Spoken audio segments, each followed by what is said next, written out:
Hey guys, Stacy here, we grow again. Today I found little aphids on my basil plant. I've been finding them on here. Now, aphids are destructive little pests. I sprayed this, but you can see like they leave white little lines and dots on your plants. And then what they do is they start tearing your foliage up. You can see them white little dots on there on the leaves. That's what they leave on there, and it's all over this plant. She's really gone to town. These aphids, I caught them too late. This is what they do. And if you turn them back sides over, there's a bunch under there too. You know, they're black little specks. That's what they do under your leaves, these aphids. Look at that, nasty. And they were affecting some plants of mine, and it's because I transplanted and brought in new soil from the nursery. And I treated that soil when I first transplanted, but it happens, and maybe you didn't treat enough, or maybe you missed something. So regardless of the reason you're getting infested with aphids, you got to look at, how bad is the infestation? Is it 20% of the plant down, or is it like this where it's 3/4 of the plant?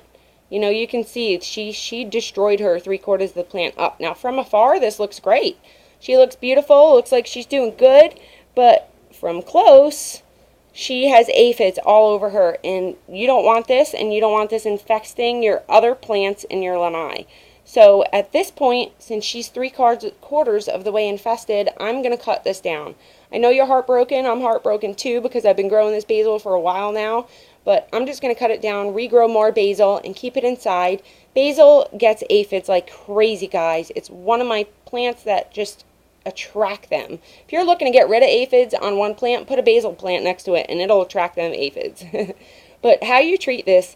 Now, I'm not going to even treat this plant anymore. I just sprayed it so it doesn't spread them aphids anywhere. I'm going to put it in a bag, cut it down, and get rid of it in my trash can.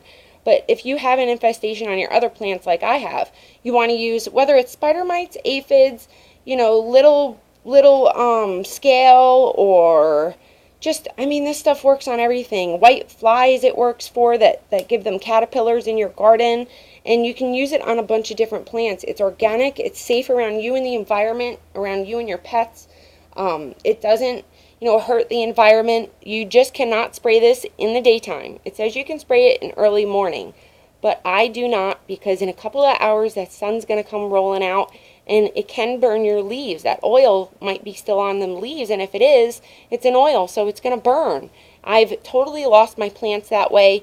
Using this stuff in the beginning about 7 years ago. I've been gardening for about 7 years with all different kinds of plants: cactus, succulents, veggies, herbs, just house plants, everything. I love growing everything I can, and I love experimenting with different techniques, and the best technique that works organically. So this is just organic neem oil extract, and it really works to help deter all them pests in your garden. Use 2 tablespoons of this per gallon of water. Now they have 2 types of neem oil. Neem oil just came out with a thuricide spray, a BT thuricide spray, and it's for caterpillars. It's to kill the caterpillars. Now this deters the caterpillars. If I see a couple caterpillars munching on my leaves and they're on this plant like they were previously in another video, I was getting caterpillars in here, like little green worms. But if I pick them off my leaves and spray this, they're going to take a chunk out of that leaf and not like this stuff. It's so bitter to them, they don't like it, and they hightail it out of your garden.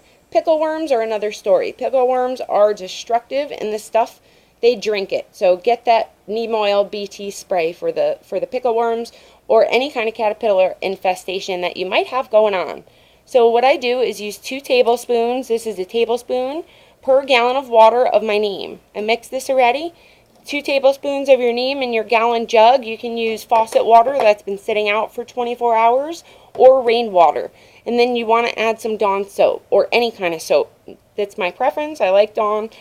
Just a 1/4 tablespoon of Dawn in your gallon jug. So 2 tablespoons of neem oil to a 1/4 teaspoon of Dawn in your jug. Give it a really good mix. You can see this neem oil floats to the top when it sits. It'll sit for like 10 minutes, and then it'll start floating to the top. So as you're spraying, you're going to want to keep mixing your jugs, guys. You want to make sure you mix this and mix it really good to the point where it's foaming and everything's incorporated. And that's why I use the Dawn, because you can see it helps to incorporate that oil throughout the bottle. So the oil is going to start rising to the top, so you want to fill your jug up right away and use it. This can sit, your neem oil, say if you don't use your whole jug of neem oil, you can let that sit for a few days, guys. It's not going to hurt. Just don't leave it in the sun. Put it in the shade where it's going to be cool, about 50 degrees or so, or inside. That's fine. I have some in here already that I had put in here from that jug, so I'm going to go ahead and show you guys how to spray. Now, I do this for all my veggies, herbs, plants, inside, outside, doesn't matter, whatever kind of plant I got. If you haven't used this before, like I said, I've been using it for 7 years. If you haven't used it, make sure you're testing, like on a small piece of the plant. If you've used it before but not on a specific plant, always test spot anything first that you buy at the store, whether it's that 7, which is not an organic pesticide. I don't like using that because, you can see my little doggies here, and I'm spraying that stuff around my lanai, and I don't want my little guy getting anything. He's a good little boy. I don't want him getting any of that pesticide. Look, he's smiling.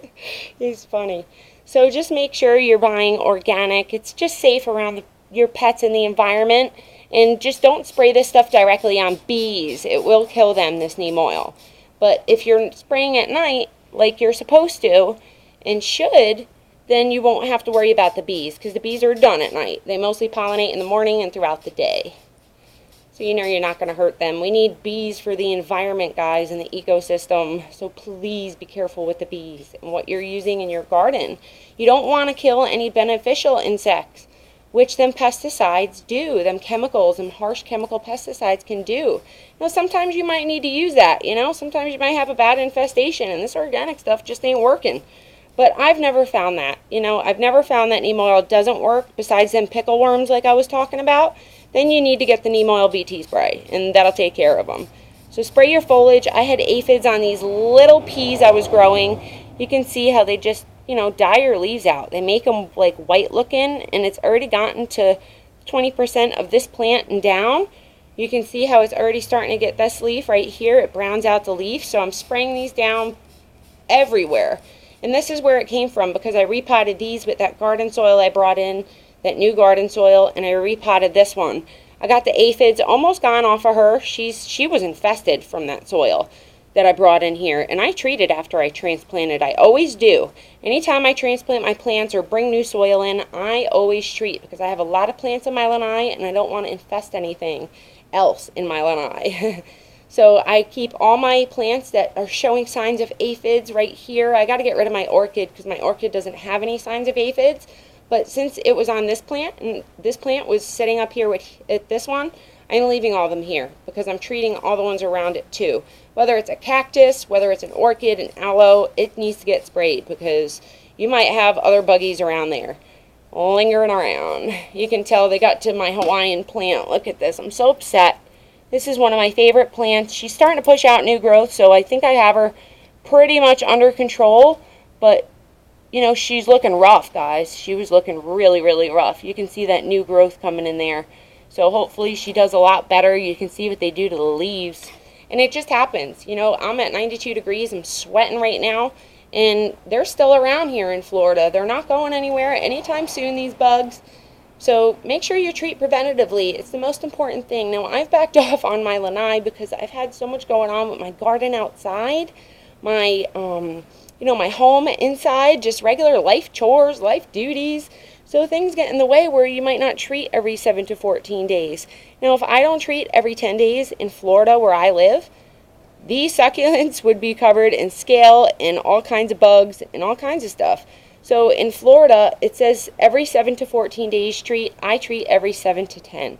I don't go with 14 because in Florida, I know that I'm going to have bugs or an infestation starting just like these guys did because I backed off in my lanai. Till next time, I hope that helps you get rid of bugs in your garden, whether it's aphids, caterpillars, spider mites, whatever you got going on. Neem oil works. Bye-bye. Happy planting.